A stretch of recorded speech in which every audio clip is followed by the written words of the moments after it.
मक्खन का तात्विक सुखता है रोग को मुक्त करना, संपदा प्रदान करना।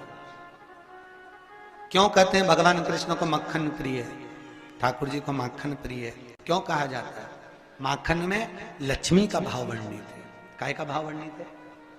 बोलिए जम के, लक्ष्मी का। आज भी हिंदू धर्म की रीति है, घर में जब रोटी में घी लगाई जाती है ना, तो एक डब्बा घी का तो अपने भंडारे में रहता ही है, पर रसोई घर में पहले इतनी बड़ी कुल्हड़ रखी जाती थी। आप क्या है कि नहीं वो हमको मालूम नहीं, पर आज भी मारवाड़ी के घर की रीति है, हिंदू धर्म की रीति है कि रसोई घर में इतनी बड़ी घी का कुल्हड़ डब्बा होता था, उसमें घी कभी भी खाली नहीं होने देते थे। क्यों कहते हैं? क्योंकि कुल्हड़ का घी खाली हो जाए तो समझ लो उस घर में धीरे धीरे खंगाली आना चालू हो जाती है। घियोड़ी बोलते हैं। हाँ, तो जो भी आप क्या बोल, आज भी नियम है, रसोई घर के अंदर वो डब्बी खाली नहीं होना चाहिए, वो घियोड़ी खाली नहीं होना चाहिए, वो कुल्हड़ खाली नहीं, उसमें डब्बी में घी होना चाहिए। भले 2 चम्मच पड़ा रहे, पर पड़ा रहे, खाला पूरी साफ ना। और उसको तो लोग महीने महीने धोते भी नहीं थे।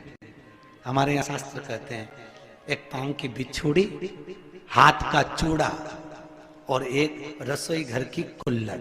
वही अब जो बोल लो गिलोड़ी, क्या क्या 3 चीजें, हाथ की चूड़ी, पांव की जम के बोलो बिछुड़ी, और तीसरे नंबर पर वो गिलोड़ी। ये 3 चीजों को बदला नहीं जाता। क्यों?